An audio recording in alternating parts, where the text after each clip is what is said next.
We all remember the 2013 and 14 Brooklyn Nets, one of the most infamous super teams that the NBA has ever seen, brought on by the single most infamous trade of all time, where the Brooklyn Nets were looking to make a bang in their new city, so they traded 6 players and 4 first-round picks to the Celtics for their 3 stars who were all about ready to retire. But the 3 of them were still playing pretty good in Boston, so the Nets tried to make it work with these 5 guys as well as Jason Terry and Andrei Kirilenko off the bench. But as we know, it never did. Every single player played worse together except Brook Lopez, but he got injured, so it quickly became a disaster. But it's been a while, so where'd all those guys end up? What happened to every member of the infamous super team, and where are they now? Let's find out. But first, I want to give a shout out to today's sponsor, Sleeper. And listen up, because Sleeper is the best app to host your fantasy football, basketball, or esports leagues. If you've never played in a fantasy league though, it's a great way to compete with your friends and family and stay in touch with people that you might not see every day. You draft your team, manage the roster, and compete to earn the most points. You're basically a general manager and you have to manage your team to victory. Like I said, Sleeper does it best. They're by far the most customizable and fastest growing fantasy league out there. Because first of all, it's completely free and there's no ads. And on top of that, the actual experience of everything is flawless. The drafting process is the best out there. It runs on real time, there's unlimited undos, and it's a smooth experience. And same with making trades, because with Sleeper, you can see everyone else's roster in one single view, making trade proposals a breeze. But what makes all this 10 times better than the competition is that Sleeper offers the best chat experience of any fantasy league. They have text and voice chat so you can communicate through trades, trash talk with their players,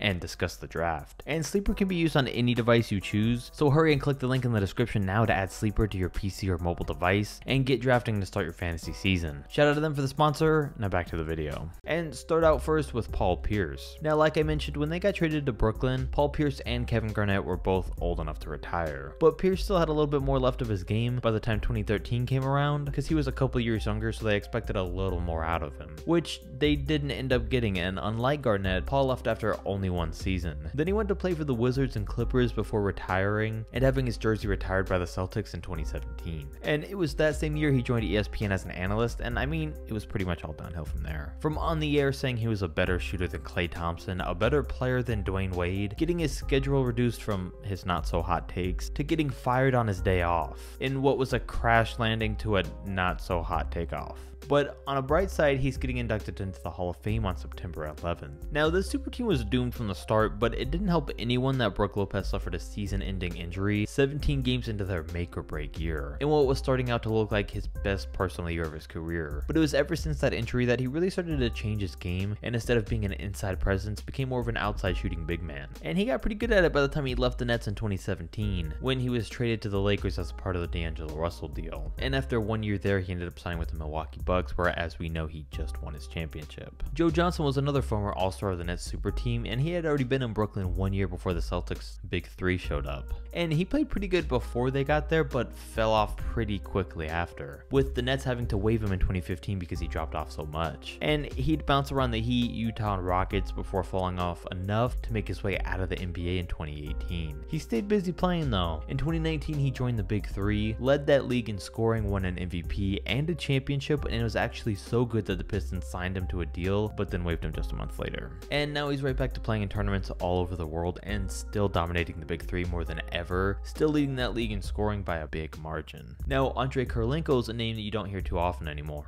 and he's a guy people forget actually signed with the Nets that year their super team formed and was a part of it. He was never the player he was supposed to be though, and after that season he retired from the league and went to play one final time in Russia. And after 1 year there, he retired from basketball completely because he bought a $5 million mansion in LA, then became one of the commissioners for the Russian Basketball Federation, which is a big thing, and he's in a position there that he still holds to this day. Sadly though, in 2017, that $5 million house burned down in a wildfire. But ever since then, he's recovered pretty well, so it's all good. Then we have a guy like Allen Anderson, who was a solid bench player and signed with the Nets in 2013 on a minimum deal because Brooklyn needed cheap role players. And he was always an okay player and continued to be for his 2 years on the Nets, before playing short stints stints with the Wizards and Clippers. And that was the last he was in the NBA. And after that, ever since, he really hasn't been up to much except playing in the Big 3 league and opening up a burgers and barbecue restaurant. Now, you might remember former NBA player Jason Collins as the first active member of any professional sports team to come out as gay. And he was briefly on the Nets super team. He signed 2 10-day contracts for them near the end of the season, then signed on for the last couple of months of the year. The team wasn't headed for success though, and Jason retired from the league at the end of that season. And honestly, really hasn't been into too much publicly since then, aside from being an advocate and attending numerous events for the LGBT community. But then we all know how Kevin Garnett got involved with the Nets super team. The Boston Celtics had their run as a super team, but it was coming to an end, and they got a trade offer that they couldn't refuse, which was, like I said, the single most lopsided trade of all time. So he went to Brooklyn and gave it a shot, and that's where his career went to perish. He averaged double digits every single year of his career up until that point, but then dropped down to averaging 6 points and 6 rebounds a game in Brooklyn. One of the many reasons the Nets suck, and why it was such a lopsided trade. Afterwards though, after 2 years, he left to play one final season with the Wolves,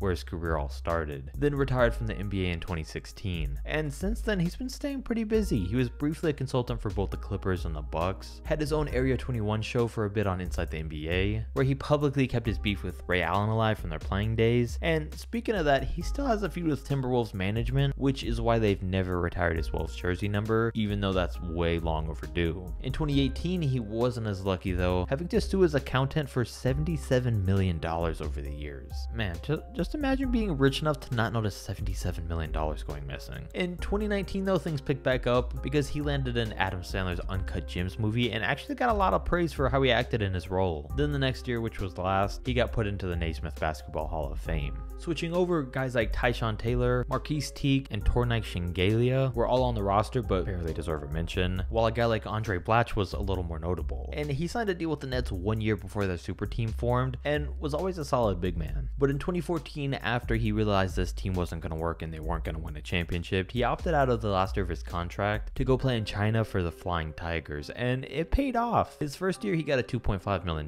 deal. But after averaging 31, 15, and 5, he signed for what was a huge CBA deal at the time for 3 years and $7.5 million. And it worked out for everybody because he eventually led them to a championship. Before too long though, he got frustrated with the team and switched over to playing for the Gold Lions for one season, averaging 20, 11, and 4. And he did that until 2019, which was the last professional basketball he ever played, which was surprising too because he was a solid player and only 33 years old. Now, a lot of you may remember Reggie Evans, who bounced around the league for years as a pretty good bench player. He was a poor man's Dennis Rodman, just in the fact that they could both rebound but couldn't score to save their lives. Now, Reggie Evans played for the Brooklyn Nets in 2012 and in 2013. Before getting traded to the Kings for 2 seasons. And after that, he retired from the league. And from 2015 to 17, he tried his hand at coaching AAU because he wished he would have had an NBA player to coach him when he was coming up. But eventually, after 2 years, he switched gears and started playing in the Big 3. And now we move over to Jason Terry, and a lot of people forget that Jason Terry was on this failed team and involved in that big trade too.